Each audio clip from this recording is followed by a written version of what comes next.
Nunca imaginé que el momento más feliz de mi vida, transfiriendo $50,000 para salvar a mi hija, se convertiría en el más devastador cuando descubrí que su cáncer terminal era una mentira calculada. La llamada de Alejandra llegó un miércoles por la tarde mientras regaba las plantas de mi patio en Mérida. Sus sollozos atravesaron el teléfono como dagas. «Mamá, me diagnosticaron cáncer terminal. Necesito $50,000 esta semana o moriré». Sin dudarlo, vacié mis ahorros de 40 años trabajando como costurera. Cada centavo guardado puntada tras puntada, lágrima tras lágrima durante mi matrimonio con Carlos. Mi nombre es Rosa.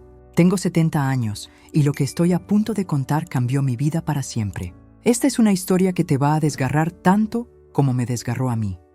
Pero antes de continuar, asegúrate de estar suscrito al canal y escribe en los comentarios desde dónde estás viendo este video. Nos encanta saber hasta dónde llegan nuestras historias. Durante 3 semanas viví el infierno de una madre desesperada. Alejandra, casada con Roberto, había sido siempre mi orgullo. Mientras Luis, mi hijo menor, luchaba con sus propios problemas, ella parecía tener todo bajo control. Por eso cuando me pidió ayuda, no dudé ni un segundo. Era mi hija, mi sangre, mi razón de vivir desde que Carlos murió hace 5 años. Cada noche me desvelaba imaginando su dolor, rezando rosarios interminables, contando las monedas que me quedaban para sobrevivir. Vendí mi máquina de coser, esa Singer que me acompañó durante décadas. Dejé de comprar medicamentos para mi presión arterial. Comía frijoles y tortillas para estirar cada peso que tenía. Las llamadas de Alejandra llegaban esporádicas, siempre con esa voz quebrada que me partía el alma. «Mamá, los doctores dicen que el tratamiento va bien, pero necesito más tiempo». Yo le enviaba palabras de aliento, promesas de que todo saldría bien, que la esperaría con los brazos abiertos cuando regresara curada. Hasta que María Elena, una conocida del mercado, me etiquetó por error en unas fotos de Facebook. La pantalla de mi viejo teléfono se iluminó mostrando imágenes que helaron mi sangre. Alejandra brindando con champán en un yate de Dubái, sonriendo radiante en vestidos de diseñador, abrazando a Roberto mientras presumían relojes de oro. Mi hija no estaba muriendo de cáncer. Estaba gastando mis ahorros de toda una vida en lujos que yo nunca pude permitirme. Esa noche, mientras las lágrimas empapaban mi almohada, tomé una decisión que cambiaría todo. Abrí el cajón de mi mesita de noche y saqué los documentos que guardaba desde hacía años. El teléfono sonó cuando regaba las rosas del patio trasero. Era martes por la mañana y el sol apenas comenzaba a calentar las baldosas que Carlos había puesto con sus propias manos hace tantos años. El sonido me sobresaltó porque nadie me llamaba tan temprano. «¿Mamá?». La voz de Alejandra sonaba quebrada, como si hubiera estado llorando durante horas. «Mi amor, ¿qué pasa?». Dejé caer la regadera y el agua se derramó sobre mis zapatos viejos. «Mamá, necesito decirte algo terrible». Los sollozos al otro lado de la línea me helaron la sangre. «Fui al médico ayer porque me sentía muy mal y me diagnosticaron cáncer terminal». El mundo se detuvo. Las palabras de mi hija llegaron como golpes directos al corazón. Cáncer terminal, mi niña, mi única hija mujer, la que siempre había sido tan fuerte, tan independiente. «¿Qué tipo de cáncer, mi amor?». Logré susurrar, aferrándome al borde de la mesa de jardín. «De páncreas, mamá. El doctor dice que solo tengo pocas semanas si no empiezo el tratamiento inmediatamente». Su voz se quebró completamente. «Hay un tratamiento experimental en Estados Unidos que podría salvarme, pero cuesta $50,000 y necesito el dinero esta semana o será demasiado tarde». $50,000. Era exactamente lo que tenía ahorrado en el banco, el resultado de 40 años trabajando como costurera, guardando cada centavo puntada tras puntada, el dinero que había pensado dejarles a mis hijos cuando ya no estuviera. «Mamá, sé que es mucho dinero, pero no tengo a nadie más. Roberto está sin trabajo desde hace meses. ¿Y Luis? Ya sabes cómo es Luis con el dinero. No digas más, mi amor. Mañana mismo te transfiero todo lo que tengo». Las lágrimas corrían por mis mejillas mientras hablaba. «Tu vida vale más que cualquier dinero. ¿De verdad, mamá? ¿Harías eso por mí?». «Haría cualquier cosa por ti, Alejandra. Eres mi hija». Esa noche, después de hacer la transferencia bancaria, me quedé despierta mirando el techo de mi cuarto, rezando por un milagro que salvara a mi niña. Los días siguientes se convirtieron en una agonía silenciosa. Esperaba sus llamadas con el corazón en la mano, pero el teléfono permanecía mudo durante horas que se sentían eternas. Cuando finalmente sonaba, era solo un mensaje de texto escueto. Estoy muy débil, mamá. Los tratamientos me tienen sin fuerzas para hablar. Mi máquina de coser Singer, esa fiel compañera que me había acompañado durante 30 años de trabajo, me miraba desde su rincón como un reproche silencioso. Era lo único de valor que me quedaba. Cada puntada que había dado en ella representaba centavos guardados, sueños construidos punto por punto. Pero si Alejandra necesitaba más dinero para el tratamiento, no había opción. La llevé al taller de don Miguel esa misma tarde, sintiendo que cargaba mi propia historia entre los brazos. ¿Está segura, doña Rosa?, Brice me preguntó el hombre, conociendo lo que esa máquina significaba para mí. Es por mi hija, fue lo único que pude responder, sintiendo cómo las palabras se quebraban en mi garganta. 1,500 pesos. Eso fue todo lo que pude conseguir por décadas de trabajo honrado. Los transferí inmediatamente con un mensaje: para lo que necesites, mi amor. Mamá está contigo. La respuesta llegó 3 horas después. Gracias. Te amo. Tan fría, tan distante, tan diferente a mi Alejandra de siempre. Las noches se volvieron interminables. Me levantaba a las 3 de la madrugada, caminaba hasta su cuarto vacío y tocaba sus cosas como si pudiera sentir cómo estaba. Su almohada aún guardaba el aroma de su perfume, ese que le regalé el día de su cumpleaños. ¿Estaría sufriendo en algún hospital frío? ¿Tendría miedo? Luis, mi hijo menor, llamó el viernes. ¿Has sabido algo de Alejandra? Jim me preguntó con voz preocupada. Está muy enferma, mijo, le expliqué entre sollozos, pero no quiere que nadie se preocupe. Ya sabes cómo es ella. El silencio al otro lado del teléfono me extrañó. ¿Mamá?, dijo finalmente. ¿Estás segura de eso? Esa pregunta me quedó dando vueltas durante días. ¿Por qué Luis sonaría tan dudoso? ¿Acaso sabía algo que yo no? La angustia se transformó en rutina durante 3 semanas interminables. Cada mañana despertaba con la esperanza de recibir noticias sobre el tratamiento de Alejandra, y cada noche me dormía con el corazón encogido por el silencio. Había vendido mi máquina de coser Singer para enviar dinero adicional, convencida de que cada peso podría salvar la vida de mi hija. Fue un martes ordinario cuando mi mundo se desplomó. Estaba en el mercado comprando los tomates más baratos cuando María Elena, la señora del puesto de verduras, me saludó con una sonrisa extraña. Rosa, qué bueno verte. Vi las fotos que subió tu hija desde Dubái. Qué lugares tan hermosos. Debe estar muy contenta de haberse recuperado tan rápido. Las palabras se clavaron en mi pecho como dagas. ¿Dubái? ¿De qué fotos hablas? María Elena palideció al darse cuenta de su error. Con dedos temblorosos me mostró su teléfono. Allí estaba Alejandra, radiante y saludable, brindando con champán en la cubierta de un yate. Su sonrisa era deslumbrante, su piel bronceada perfecta, luciendo un vestido que costaba más que mis gastos de 6 meses. La siguiente foto me destrozó por completo. Mi hija, mi Alejandra supuestamente moribunda, cargaba bolsas de tiendas de lujo. Louis Vuitton, Chanel, Cartier. Mis ahorros de 40 años de costura convertidos en caprichos para su diversión. Sentí que el suelo se abría bajo mis pies. Las verduras se me cayeron de las manos mientras una náusea violenta me sacudía el estómago. Cada foto era una bofetada que me recordaba mi propia estupidez. Mientras yo contaba monedas para comprar pan, ella derrochaba mi vida entera en lujos obscenos. María Elena, por favor, ¿puedes mandarme esas fotos? Esa noche, sentada en mi cocina vacía, observé cada imagen con detenimiento. La enferma terminal, que sollozaba por teléfono pidiendo que la salvara, ahora posaba despreocupada junto a extraños millonarios. Sus lágrimas habían sido teatro, su desesperación una actuación calculada para drenar cada centavo de mi amor maternal. No era solo el dinero lo que había perdido, era la hija que creí tener, la confianza que había construido durante 70 años de vida honesta. Me había convertido en su víctima, en un obstáculo a drenar sin remordimientos. Pero mientras lloraba sobre esas fotografías malditas, algo frío y determinado comenzó a crecer en mi interior. Esa sensación que había comenzado a germinar se extendía por mi pecho como una corriente fría, pero yo aún no entendía lo que significaba. Me quedé allí, acostada en la cama que Carlos y yo habíamos compartido durante 40 años, mirando el techo agrietado que nunca habíamos podido arreglar porque siempre preferimos gastar en Alejandra y Luis. Cada grieta parecía un mapa de mis errores como madre. ¿Dónde había fallado? Durante 70 años había vivido para otros. Primero para mis padres, luego para Carlos, después para mis hijos. Había trabajado en mi máquina Singer hasta altas horas, cosiendo vestidos para las señoras del centro, guardando cada peso que sobraba después de pagar la escuela privada de Alejandra, sus clases de piano, sus vestidos de graduación. Nunca me compré nada que no fuera estrictamente necesario.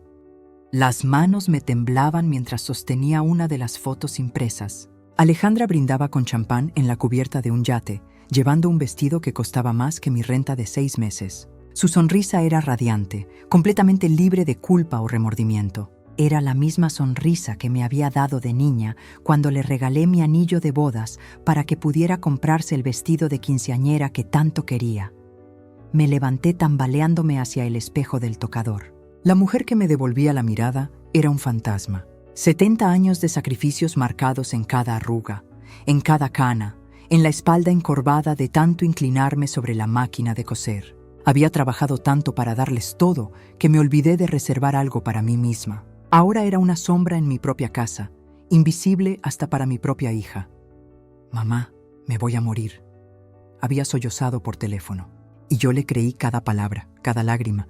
Transferí mis 50,000 pesos sin siquiera preguntar por el nombre del hospital o del doctor. 40 años de centavos guardados, puntada tras puntada, desaparecieron en 5 minutos porque mi hija me dijo que los necesitaba. Pero mientras observaba mi reflejo destruido, esa sensación fría comenzó a transformarse en algo diferente. No era solo dolor, había algo más profundo, algo que había estado dormido durante demasiado tiempo.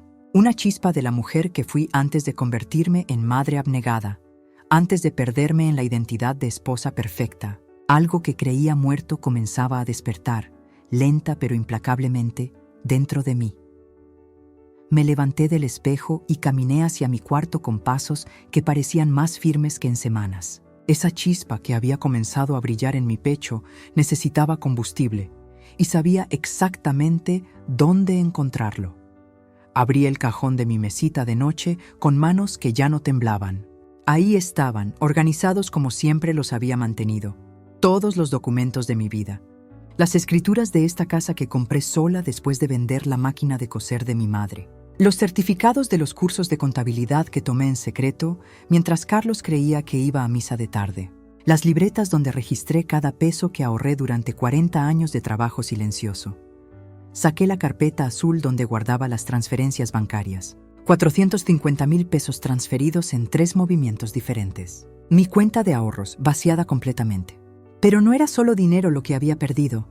Era el resultado de décadas levantándome a las 4 de la madrugada para hacer costuras a domicilio. De rechazar invitaciones para ahorrar cada centavo. De usar la misma ropa durante años para que mis hijos pudieran estudiar. Tomé las fotos de Dubái que había impreso desde Facebook. Alejandra sonreía radiante junto a una piscina infinita, con un vestido que costaba más que mi mercado de 3 meses. En otra aparecía brindando con champán en lo que parecía ser un yate. «Mi niña enferma de cáncer», murmuré con ironía amarga. Extendí todos los documentos sobre mi cama. Por primera vez en semanas, mi mente funcionaba con la claridad que había desarrollado manejando números y presupuestos durante décadas. Esta no era la habitación de una víctima indefensa. Era el cuartel de una mujer que había construido un patrimonio desde la nada y sabía exactamente cómo protegerlo. Alejandra había subestimado a su madre. Creía que era solo una costurera sentimental, fácil de manipular, pero había olvidado quién le había enseñado a ser tan calculadora. ¿Qué harías si tu hija te traicionara así? Mi mente se dirigió hacia la habitación que había permanecido cerrada durante semanas. Era mi antiguo taller, donde pasé décadas creando vestidos de novia, trajes de primera comunión y vestidos de quinceañera que adornaron a las mujeres más importantes de Mérida. Al abrir la puerta, el aroma a tela y aceite de máquina me golpeó como una bofetada de recuerdos. Allí estaba mi máquina de coser Singer, la misma que compré con mis primeros ahorros en 1978. Apenas tenía una fina capa de polvo, como si hubiera estado esperando mi regreso. Pasé mi mano por su superficie negra y dorada, sintiendo cada curva familiar. Esta máquina había sido mi compañera durante 40 años de trabajo constante, puntada tras puntada, construyendo no solo vestidos, sino mi independencia. Recordé entonces todos los secretos que había guardado mientras cosía, las conversaciones susurradas de mis clientas, las confidencias compartidas durante las pruebas de vestidos, los chismes que circulaban por toda la ciudad. Conocía historias de infidelidades, herencias ocultas, matrimonios de conveniencia y traiciones familiares que habían quedado enterradas en mi memoria. Pero más importante aún, recordé mi propia fortaleza. Cada vestido que confeccioné había sido una pequeña obra de arte, un testimonio de mi habilidad y dedicación. Las señoras más refinadas de la sociedad meridana confiaban en mis manos para sus momentos más importantes. Yo no era solo una costurera, era una artista textil respetada. Me senté frente a la máquina y presioné el pedal. El ronroneo familiar me tranquilizó inmediatamente. En ese momento comprendí que tenía recursos que Alejandra jamás había valorado. No solo conocía los secretos de medio Mérida, sino que tenía conexiones con familias influyentes que me respetaban y me debían favores. Esta máquina había construido mi reputación, mi independencia y mi dignidad durante décadas. Había sido testiga silenciosa de mi resistencia, de mi capacidad para levantarme cada madrugada y trabajar hasta altas horas. Alejandra pensaba que solo era una vieja costurera sentimental, pero se equivocaba profundamente. Mi máquina de coser no era solo una herramienta. Era la llave que podría abrir las puertas correctas para recuperar lo que era mío. Aquella máquina no mentía como lo hacían las personas. Cada puntada que había dado durante 40 años representaba una promesa cumplida, un sueño bordado con mis propias manos. Me senté en mi silla de siempre, la que Carlos había tapizado cuando cumplimos 15 años de casados, y pasé los dedos por la superficie metálica fría de mi Singer. Recordé las madrugadas cosiendo vestidos de quinceañera mientras Alejandra y Luis dormían. Había trabajado hasta que mis ojos lloraban de cansancio para que ellos tuvieran uniformes nuevos cada año escolar. Cada centavo que guardé salió de estas manos, de estas ojeras, de estas noches robadas al descanso. 347,000 pesos, murmuré en voz alta. Esa cantidad no era solo dinero. Era el peso exacto de 40 años de sacrificio maternal. 40 años levantándome a las 5 de la mañana para terminar encargos antes de que despertaran. 40 años postergando mis propios vestidos para que mis hijos brillaran, mientras acariciaba la tela que tenía entre las manos. Una revelación clara como el amanecer iluminó mi mente. Alejandra había subestimado completamente a su madre. Creía que era solo una costurera simple, una mujer que podía manipular con lágrimas falsas. Pero lo que ella no sabía era que durante estas 4 décadas, mi máquina de coser había sido mucho más que una herramienta de trabajo. Había sido mi universidad silenciosa. Cada clienta que cruzaba mi puerta me había enseñado algo. La esposa del banquero me había contado sobre inversiones mientras le ajustaba su vestido de gala. La contadora del municipio me había explicado sobre documentos legales mientras le cosía uniformes a sus hijas. La hermana del juez me había revelado secretos del sistema judicial mientras le bordaba manteles para su comedor. Durante años, mientras mis dedos trabajaban mecánicamente, mis oídos habían absorbido información valiosa. Sabía exactamente quién debía dinero en el pueblo, quién tenía propiedades escondidas, quién podía conseguir documentos rápidamente. Mi taller había sido un confesionario involuntario donde las mujeres más influyentes de Mérida habían depositado sus secretos. Alejandra pensaba que había estafado a una anciana indefensa, pero la realidad era muy diferente. Había despertado a una mujer que conocía cada rincón del poder local, que tenía en su libreta de contactos los números de personas que podrían hacer temblar cualquier mentira. Mi arduo trabajo no solo me había dado recursos económicos, me había otorgado algo mucho más poderoso, una red invisible de información y contactos que mi propia hija jamás podría imaginar. Con esa certeza palpitando en mi pecho, supe que había llegado el momento de activar algo que había permanecido dormido durante demasiado tiempo, mis verdaderas aliadas. No hablaba de conocidas casuales o vecinas de saludos cordiales. Me refería a las mujeres que habían caminado conmigo los senderos más duros de la vida. Aquellas que conocían cada cicatriz de mi alma y cada victoria silenciosa de mis años. Abrí mi libreta de direcciones, esa pequeña reliquia de cuero gastado que guardaba tesoros más valiosos que cualquier cuenta bancaria. Ahí estaban los números de Esperanza, mi compañera de las madrugadas en la fábrica textil cuando éramos jóvenes madres luchando por sacar adelante a nuestros hijos. También el de Dolores, quien había perdido a su esposo el mismo año que yo perdí a Carlos y con quien había compartido noches enteras llorando y rezando hasta que aprendimos a reír de nuevo. Esperanza, murmuré cuando escuché su voz familiar al otro lado de la línea. Soy Rosa. Necesito contarte algo importante. No fue necesario explicar mucho. Esas mujeres habían desarrollado un instinto infalible para detectar el peligro que acechaba a las suyas. En menos de 2 horas, mi sala se había convertido en un consejo de guerra silencioso, con 3 tazas de café humeante y 3 corazones unidos por décadas de complicidad. Esa niña siempre tuvo algo raro, declaró Esperanza con la certeza de quien había observado crecer a Alejandra desde pequeña. Recuerdo cuando tenía 15 años y te mintió sobre las calificaciones para sacarte dinero para el baile de graduación.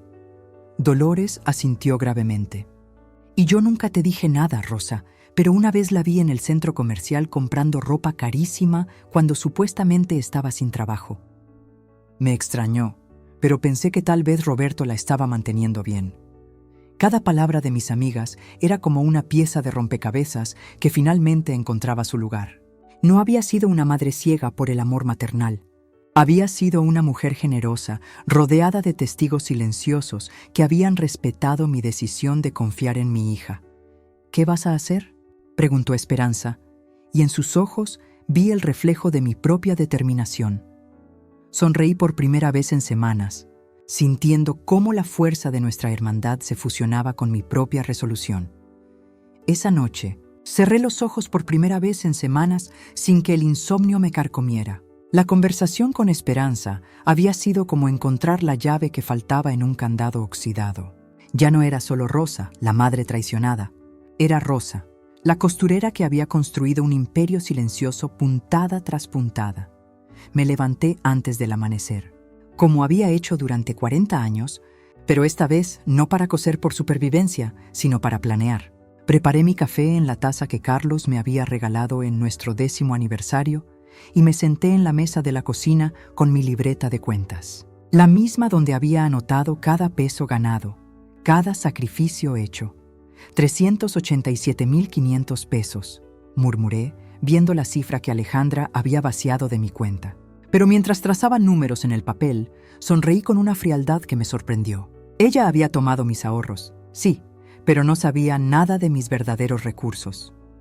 Abrí el cajón donde guardaba mis contactos comerciales. 40 años trabajando para las familias más adineradas de Mérida no habían sido solo por dinero. Había cosido vestidos de novia para hijas de banqueros, había arreglado trajes para empresarios, había bordado manteles para las esposas de políticos. Cada trabajo había sido una conexión, cada cliente satisfecho, una puerta abierta.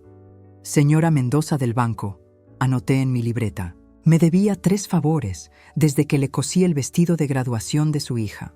Licenciado Herrera de Migración, continué escribiendo. Su esposa había llorado de felicidad cuando le arreglé su vestido de aniversario. La justicia que planeaba no sería gritada ni dramática. Sería silenciosa, meticulosa, como cada puntada que había dado en mi vida. Alejandra creía que había jugado con una anciana indefensa, pero estaba a punto de descubrir que había despertado a una estratega que conocía cada hilo del tejido social de esta ciudad. Tomé mi teléfono y marqué el primer número de mi lista. Era hora de cobrar 40 años de favores acumulados. La conversación con María Elena había sido solo el comienzo. Necesitaba un plan sólido, no solo palabras de aliento. Saqué mi libreta vieja, la misma donde llevaba las cuentas del taller desde hacía 20 años, y comencé a escribir. En la primera página anoté, Plan de recuperación, Alejandra Méndez Sánchez. Ver su nombre completo escrito así, como en un documento legal, me dio una sensación extraña de poder. Primero, necesitaba documentar todo. Imprimí las fotos de Dubái desde la computadora de Luis, cada una mostrando los lujos que mi hija disfrutaba con mi dinero. Las organicé cronológicamente. Primera semana en el hotel Burj Al Arab. Segunda semana en compras por los centros comerciales más caros. Tercera semana navegando en yates privados. $50,000 gastados en 3 semanas de teatro. Después saqué los estados de cuenta bancarios. La transferencia estaba ahí, clara como el agua. Transferencia a Alejandra Méndez, 50,000 USD. Concepto, emergencia médica. Qué irónica resultaba esa descripción ahora. La emergencia médica era real, pero no la de ella. Mi siguiente paso fue más calculado. Abrí mi agenda telefónica, esa libreta de cuero gastado donde guardaba los contactos de mis mejores clientes. La señora Domínguez, esposa del director del banco. La doctora Herrera, quien trabajaba en el hospital donde supuestamente Alejandra recibía tratamiento. Don Fernando, el abogado que me había ayudado con los papeles de la casa cuando murió Carlos. Cada nombre representaba años de confianza construida puntada a puntada. No se trataba de venganza, se trataba de justicia. Alejandra había calculado cada lágrima, cada súplica desesperada por teléfono. Ahora yo calcularía cada movimiento para recuperar lo que era mío. Marqué el primer número. La voz familiar de la secretaria de don Fernando me tranquilizó. «Buenos días, doña Rosa. ¿En qué podemos ayudarla?» Mi red estaba lista para el primer movimiento. Dale like, si crees que es hora de que pague. Mi primer paso debía ser preciso, calculado. Tomé mi teléfono y comencé a escribir un mensaje para Alejandra, eligiendo cada palabra con la misma delicadeza con que seleccionaba mis hilos más finos. Hija querida, espero que te estés cuidando mucho después de todo lo que has pasado. He estado pensando en ti día y noche desde que me pediste ayuda. Sabes que una madre siempre se preocupa por sus hijos, especialmente cuando están lejos de casa. Pausé, sintiendo cómo mi corazón latía con fuerza controlada. Las fotografías de Dubái estaban abiertas en mi laptop, cada imagen una evidencia perfecta de su teatro. He visto algunas cosas últimamente que me han hecho reflexionar sobre la familia, sobre la confianza y sobre lo que realmente conocemos de las personas que amamos. Es curioso cómo las redes sociales nos permiten estar conectados, ¿verdad? A veces uno se entera de cosas que jamás habría imaginado. Agregué una pausa estratégica, sabiendo que ella entendería el mensaje entre líneas. Don Fernando me ha estado ayudando con algunos asuntos legales. Es increíble lo que uno puede descubrir cuando tiene los recursos correctos para investigar. Me ha explicado que existen maneras de rastrear transferencias internacionales y que las autoridades toman muy en serio el fraude familiar. Mis dedos temblaron ligeramente mientras escribía la parte final. Creo que necesitamos hablar muy pronto, cara a cara. Hay muchas cosas que aclarar y estoy segura de que tú, como la hija honesta que siempre creí que eras, querrás explicarme algunas situaciones que no logro entender. Te doy hasta mañana para que me llames. Tu mamá que te ama y que siempre ha confiado en ti. Envié el mensaje y dejé el teléfono sobre la mesa de centro. En mi pecho sentía una mezcla extraña de nerviosismo y satisfacción. Por primera vez en semanas, no era yo quien esperaba con ansiedad. Ahora le tocaba a ella vivir esa sensación de incertidumbre. Imaginé su cara al leer cada línea, cómo su sonrisa de vacaciones se desvanecería gradualmente. Después de 40 años de coser, sabía que el primer puntada era la más importante. Si estaba bien puesta, todo el bordado saldría perfecto. Alejandra, donde quiera que estuvieras, acababa de recibir mi primer mensaje. Y algo me decía que tu diversión en Dubái estaba a punto de convertirse en tu peor pesadilla. El timbre sonó exactamente a las 3 de la tarde. Desde la ventana de la sala la vi bajar del taxi, arrastrando una maleta de diseñador que costaba más que mis gastos de 6 meses. Llevaba lentes de sol enormes y ropa que gritaba lujo por cada poro. Mi hija había regresado de su tratamiento médico en Dubái. Abrí la puerta antes de que tocara. Alejandra se quitó los lentes lentamente y pude ver que sus ojos estaban hinchados. No de enfermedad, sino de llanto. Había recibido mi mensaje. «Hola, mamá», murmuró, intentando sonreír como si nada hubiera pasado. «Pasa», dije secamente, haciéndome a un lado. «Tenemos mucho de qué hablar». Se sentó en el sofá donde tantas veces había llorado por su diagnóstico terminal.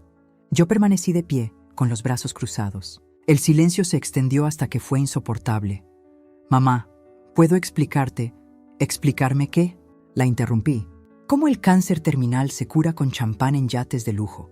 ¿O cómo los tratamientos oncológicos se pagan en boutiques de Dubái? Su rostro se descompuso. Las lágrimas comenzaron a rodar por sus mejillas, pero esta vez no me conmovieron. Ya había llorado demasiado por ella. Necesitaba ese dinero, mamá. Estaba desesperada. ¿Desesperada por qué? ¿Por un viaje de lujo? ¿Por ropa de diseñador? Mi voz subió de tono. Yo sí estaba desesperada. Pasé 3 semanas rogándole a Dios que te salvara. Tenía deudas. Roberto me iba a dejar. Entonces esa era la verdad que debiste contarme. No inventarte una enfermedad terminal para saquear los ahorros de tu madre. Alejandra se cubrió el rostro con las manos, sollozando, pero sus lágrimas ya no tenían el mismo efecto en mí. Había aprendido la diferencia entre el llanto genuino y la manipulación. ¿Sabes qué fue lo que más me dolió? Continué. No fue el dinero. Fue darme cuenta de que para ti no soy una persona, soy solo una fuente de recursos. Una máquina dispensadora que responde a tus sollozos. No es cierto, mamá. Yo te amo. El amor no se demuestra robando, se demuestra respetando. Me acerqué y me senté frente a ella. Alejandra, voy a ser muy clara contigo. Este fue tu último error conmigo. Sus ojos se abrieron con algo que no había visto antes, miedo real. El silencio que siguió a mis palabras se sintió como el momento antes de que estallara una tormenta. Alejandra me miraba con esa mezcla de shock y terror que solo se ve cuando alguien se da cuenta de que su juego ha terminado. Pero yo no había terminado. En absoluto. ¿Sabes qué voy a hacer ahora, Alejandra? Le pregunté con una calma que me sorprendió a mí misma. Voy a llamar a tu hermano Luis y después voy a llamar a Roberto. Y luego a María Elena, que fue tan amable de etiquetarme en tus fotos de Dubái. Vi cómo el color se le fue del rostro completamente. Sus manos comenzaron a temblar. Mamá, espera. ¿Podemos hablar de esto? ¿Hablar? Me reí, pero no fue una risa alegre. ¿Como cuando hablamos sobre tu cáncer terminal? ¿Como cuando me suplicabas llorando que te ayudara a salvar tu vida? Saqué mi teléfono celular y marqué el número de Luis. Sonó 2 veces antes de que contestara. Luis, hijo, necesito que vengas a la casa ahora mismo. Y trae a Roberto contigo. Tu hermana tiene algo muy interesante que contarnos a todos. La voz de mi hijo se escuchó preocupada. Mamá, ¿está todo bien? ¿Le pasó algo a Alejandra? Oh, a Alejandra le va a pasar algo, pero no lo que tú crees. Solo ven, por favor. Es importante. Colgué y miré a mi hija, que ahora lloraba de verdad. Pero estas lágrimas eran diferentes. Estas eran lágrimas de pánico, no de manipulación. Mamá, por favor, no hagas esto. Puedo explicarte. ¿Explicarme qué? ¿Explicarme cómo gastaste mis $50,000 en champán y boutiques mientras yo me quedé sin poder comprar ni medicamentos para la presión?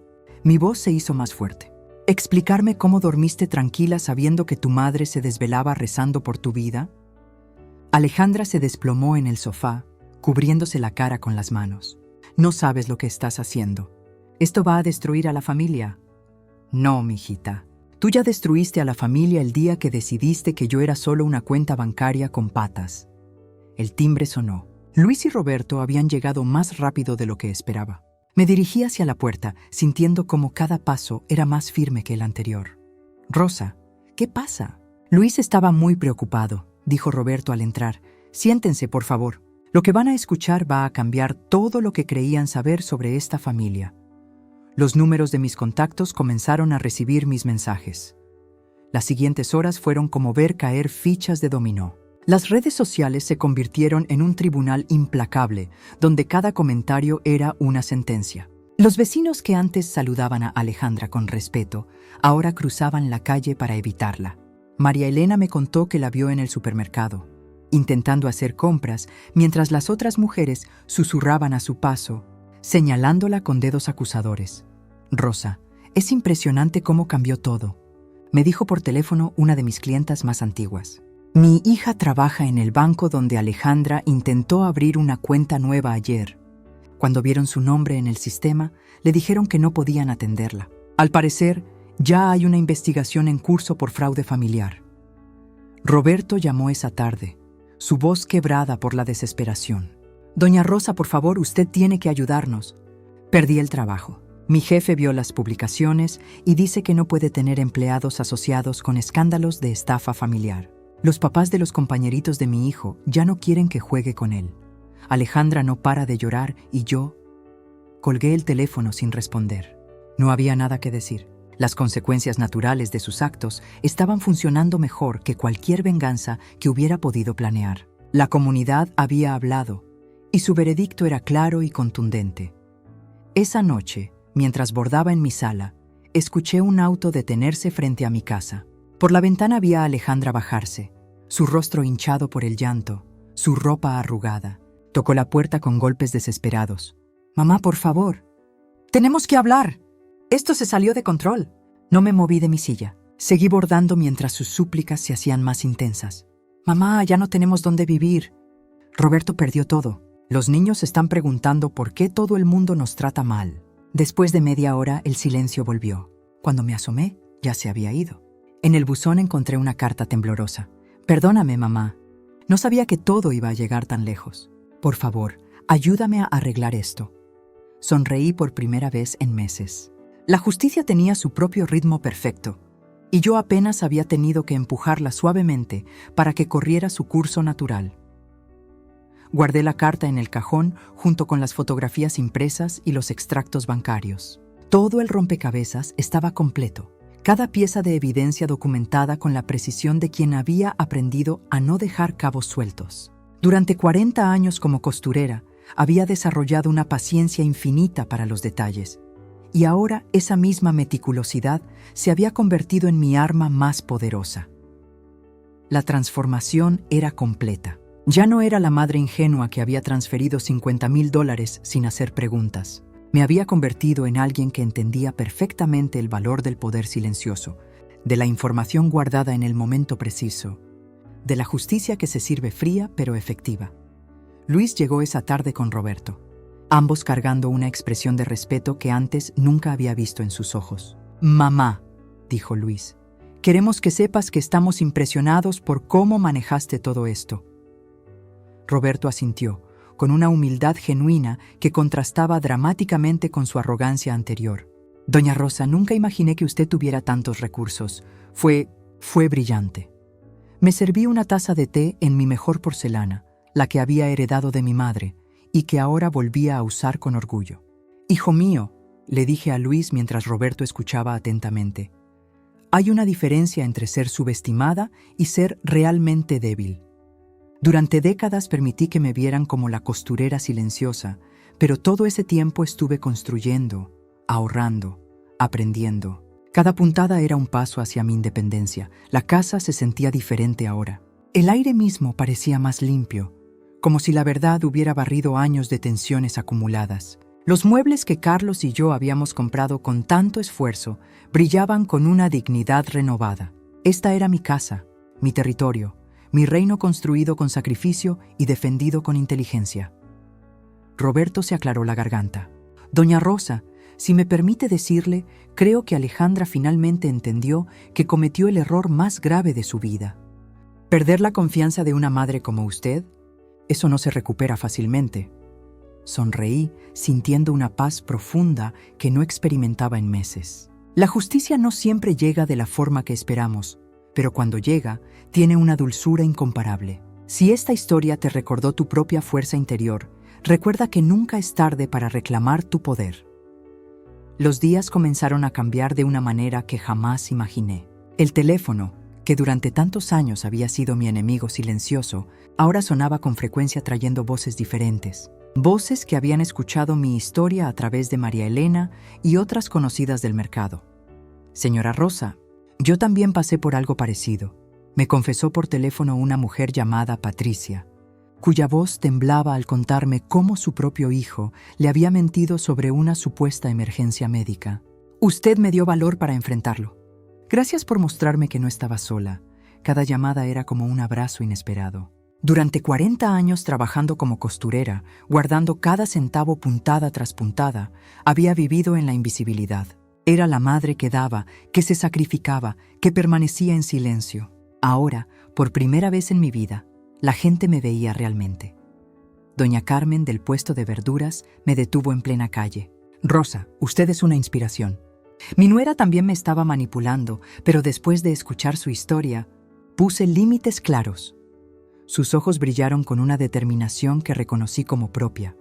Las visitas comenzaron a llegar a mi pequeña casa de la calle Constitución. Mujeres que traían café, que se sentaban en mi mesa de la cocina y compartían sus propias historias de traición familiar. Mi sala, que había conocido solo el sonido de mi soledad, ahora se llenaba de conversaciones, de lágrimas compartidas, de risas de complicidad. «Usted nos enseñó que ser madre no significa ser tonta», me dijo Elena, una señora de 60 años que había recuperado dinero prestado a su hijo después de inspirarse en mi ejemplo. Por primera vez en 70 años sentía el verdadero peso del respeto. No el respeto fingido que Alejandra me había mostrado mientras planeaba su teatro, sino el reconocimiento genuino de mujeres que valoraban mi fortaleza, mi capacidad de levantarme de lo más hondo. Mientras observaba mi hogar llenarse de estas nuevas energías, una idea comenzó a formarse en mi mente. Esta casa, testigo de mi dolor, merecía ser también testigo de mi renacimiento. Decidí que era hora de establecer las nuevas reglas que gobernarían mi hogar. No más reuniones familiares donde mi voz fuera ignorada, no más decisiones tomadas sobre mi vida sin consultarme. Esta casa, comprada con el sudor de 40 años trabajando como costurera, ahora reflejaría mi verdadero poder. La primera regla fue simple pero revolucionaria. Cualquier visita debía ser anunciada con anticipación. Nada de llegar sin avisar esperando encontrar comida servida y casa limpia. Luis lo entendió inmediatamente cuando se lo expliqué mientras preparábamos café en la cocina. «Mamá, me parece perfecto», me dijo, secando las tazas con cuidado. «Esta casa siempre ha sido tuya y es justo que tú decidas cómo funciona». Sus palabras me llenaron de una satisfacción profunda. Por fin tenía un hijo que reconocía mi autoridad. Implementé un sistema de citas para discutir asuntos familiares importantes. Nada de conversaciones a gritos en el pasillo o manipulaciones telefónicas nocturnas. Todo se hablaría en mi sala, con café servido, cuando yo decidiera que era el momento apropiado. Reorganicé completamente los espacios. Mi cuarto se convirtió en mi santuario personal, con llave nueva incluida. La sala principal ahora exhibía mis fotografías favoritas. Yo con Carlos, mis logros como costurera, mis amistades verdaderas. Retiré todas las fotos de Alejandra hasta que ella mereciera volver a estar en mis paredes. La cocina, mi centro de operaciones, se transformó en mi oficina. Instalé un archivero pequeño donde guardaba todos mis documentos importantes, estados de cuenta, escrituras de la casa y sí, también las pruebas de la traición de Alejandra. Todo organizado y al alcance de mis manos. Roberto llegó una tarde sin avisar, como solía hacer antes. Le expliqué cortésmente las nuevas reglas. «A partir de ahora llama antes de venir. Esta es mi casa y funciona según mis términos». Vi sorpresa en sus ojos, pero también un respeto que nunca había estado ahí antes. Cuando Alejandra finalmente se atrevió a llamar, le propuse una reunión formal en mi sala. «Tenemos mucho de qué hablar, hija, pero lo haremos como personas civilizadas, en mi casa, bajo mis reglas». Su silencio al otro lado del teléfono me confirmó que el mensaje había llegado claro. Las nuevas dinámicas comenzaron a solidificarse. Mis amigas del mercado notaron el cambio inmediatamente. «Rosa, te ves diferente», me dijo María Elena. «Más fuerte, más dueña de ti misma». Y tenía razón. Por primera vez en décadas, yo era quien dirigía mi propia vida. Mientras organizaba mis documentos esa noche, sonreí al darme cuenta de que estas nuevas reglas no solo reorganizaban mi hogar, sino que redefinían completamente el futuro de cada persona que formaba parte de mi vida. La transformación que había iniciado en mi hogar se extendió como ondas en el agua, alcanzando a cada persona que formaba parte de mi historia. Los destinos comenzaron a tejerse solos, como si el universo finalmente hubiera decidido poner orden donde antes reinaba el caos. Luis fue el primero en encontrar su nuevo camino. Mi hijo, que había permanecido en silencio durante tantos años, ahora se convirtió en una voz poderosa para quienes habían sufrido traiciones familiares. Cada martes por la tarde, en el centro comunitario de la colonia Doctores, dirigía un grupo de apoyo para hijos que habían visto a sus hermanos manipular y lastimar a sus padres. Mi madre me enseñó que el silencio cómplice es tan dañino como la traición misma. Les decía con una convicción que me llenaba de orgullo. Roberto, su esposa e hijos lo apoyaban completamente y juntos crearon una red de familias que se ayudaban mutuamente a sanar heridas profundas. La comunidad me adoptó como una especie de consejera no oficial. Doña Carmen, del puesto de verduras, me presentaba a las nuevas vecinas como la señora Rosa, la que no se deja. Las mujeres llegaban a mi puerta con sus propias historias de hijos desagradecidos, esposos infieles, nueras manipuladoras. En mi sala, convertida en un santuario de confidencias, compartía no solo mi experiencia, sino las herramientas prácticas que había desarrollado. Cómo proteger patrimonio, cómo documentar conversaciones importantes, cómo establecer límites firmes sin perder la dignidad. Alejandra enfrentaba su propia realidad desde Dubái. Las fotos de lujo se habían desvanecido de sus redes sociales, reemplazadas por un silencio que hablaba más que 1000 palabras. María Elena me contó que había intentado regresar a México, pero descubrió que las consecuencias de sus acciones la precedían. Los antiguos amigos conocían su historia. Los empleadores potenciales habían escuchado los rumores, y las puertas que antes se abrían por ser la hija de Doña Rosa, la costurera respetable, ahora permanecían cerradas. El destino había completado su círculo perfecto. Cada quien cosechaba exactamente lo que había sembrado, y yo observaba desde mi nueva posición de fuerza cómo la justicia se manifestaba naturalmente. Esta mañana me desperté diferente. No fue el sonido del despertador, ni la luz que se filtraba por las cortinas de encaje que había cosido hace 20 años. Fue algo más profundo, como si cada célula de mi cuerpo hubiera despertado con una certeza nueva. Me levanté despacio, sintiendo el peso de mis 70 años no como una carga, sino como la acumulación de experiencias que me habían forjado. Caminé hasta el espejo del tocador, el mismo donde Carlos solía peinarse cada mañana antes de irse al trabajo. La mujer que me devolvía la mirada tenía arrugas que no existían cuando comenzó esta historia, pero sus ojos brillaban con una luz que había estado apagada durante décadas. «Rosa», me dije en voz alta, «mira lo lejos que has llegado».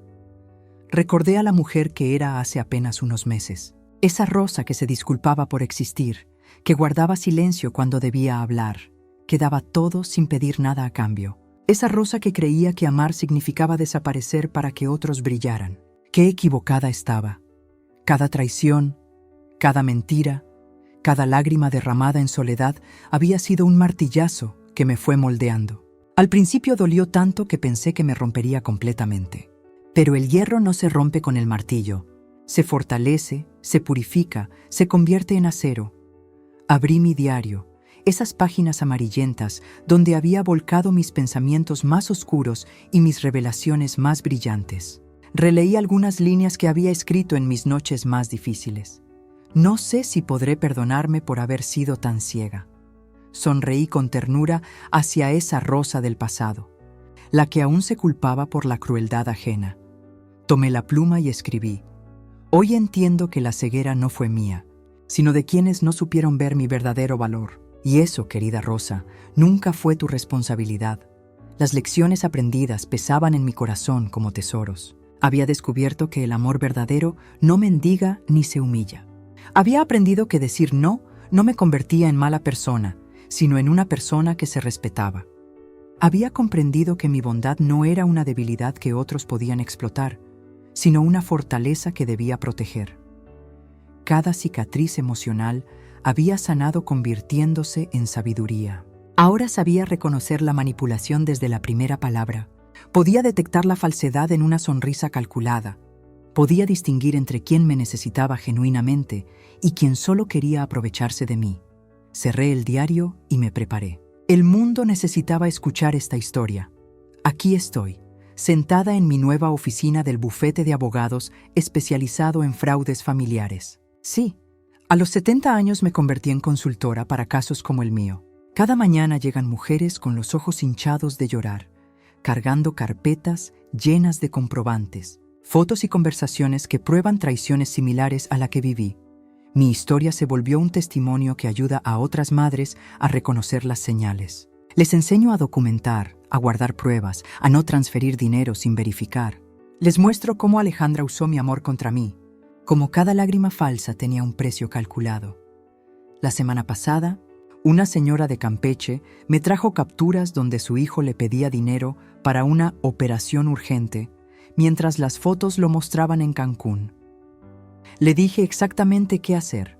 No enviar ni un peso, exigir hablar directamente con los médicos, pedir documentos oficiales. Su hijo confesó la mentira antes de las 24 horas. Mi despacho se llenó de cartas de agradecimiento. Madres que recuperaron sus ahorros, que pusieron límites, que descubrieron su fuerza después de décadas de ser vistas solo como billeteras emocionales. Cada caso que resuelvo sana un poco más mi propio corazón. Alejandra intentó regresar cuando se quedó sin dinero en Dubái. Le contesté desde esta misma oficina, rodeada de diplomas y reconocimientos por mi trabajo. Hija, el banco de mamá cerró permanentemente. Nunca más supe de ella. Luis viene cada domingo. Trae a sus hijos para que conozcan a su abuela victoriosa, no a la víctima que creyó ser. Roberto me pidió perdón públicamente y ahora colabora conmigo verificando cuentas bancarias fraudulentas. Mi máquina Singer reposa en la sala de espera. Ya no coso por necesidad, sino por placer. Las clientas la tocan como si fuera sagrada, el símbolo de que los años de sacrificio pueden transformarse en sabiduría poderosa. No permitas que te roben más que dinero. No permitas que te roben la fe en tu valor. Eres mucho más fuerte de lo que crees, mucho más valiosa de lo que te han hecho sentir. Si esta historia te resonó, dale like, suscríbete y comparte tus pensamientos. ¿Cuál fue el momento que más te tocó?